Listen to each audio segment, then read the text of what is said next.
Now, something that I think is important in this conversation, well, I'll share my own, deeply personal things.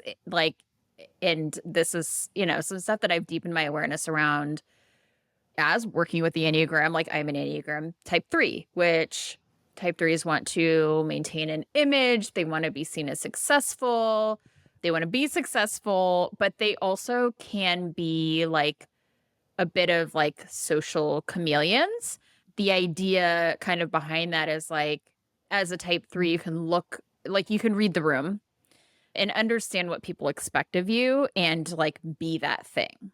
As that relates to me, it was, and it's a great thing in that, like, growing up, I was like friends with all the different groups of kids at school, right? Like I could find some common ground and get along with them to be relatable. And like, also, I spent a lot of my life not ever saying anything that felt like controversial, like it would ruffle people's feathers, like it would rock the boat. And so that adaptability served me well up until the point where it started getting in the way of me and my own truth and like my own authenticity.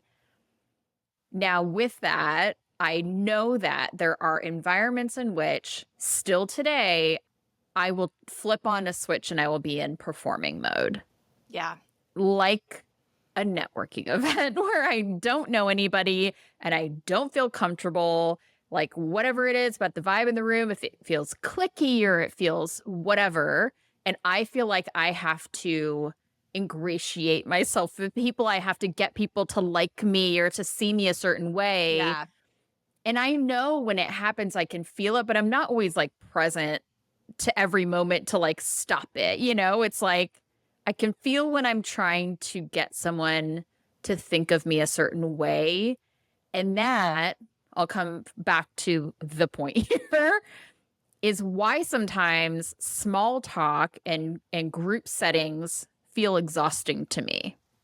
And so when I think about being an extrovert, I sometimes joke and say I'm a selective extrovert. I absolutely get my energy from people, but like not all people, like my people and the people that I like to be around that I feel like some connection to, versus like if I feel like I'm in a room of like, I'm right back in high school and there's the popular girls and then there's me on the outside fringe of the room and I have to like get in there and like be somebody shiny, I will go home and I will pass out and I need to sleep. I need to get my energy back by myself, right?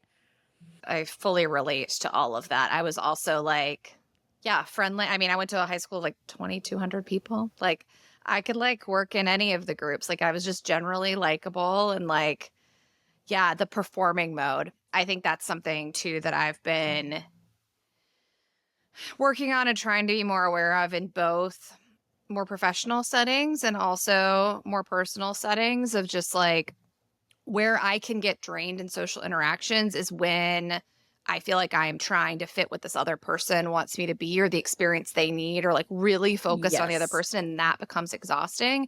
And I think that's what leads me to schedule fewer things, because I feel like I'm not showing up to have the sort of social experience I want. I'm showing up to provide the social experience that someone else wants. And that's where I have to where recharging for me is like then sitting on the couch, watching TV with my husband and pausing every 5 minutes to discuss some aspect of the show.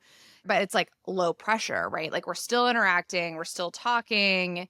I turn on a podcast for the 7 minutes that I'm doing dishes before get in bed and start reading. I mean, again, content, constant stimulation. I don't need to be alone, but I often find that even in the most casual of social interactions, I am putting a lot of pressure and expectations on myself on how to be. And that I think can be what's exhausting. And as I've gotten better at even just picking and choosing a few places where I'm just like, I'm just me, I'm here to kind of do what I want, those things become much more energizing. And that's even true of like networking events, just kind of like showing up exactly as who I am, as opposed to who I think the average 50-year-old white man in finance wants me to be showing up as.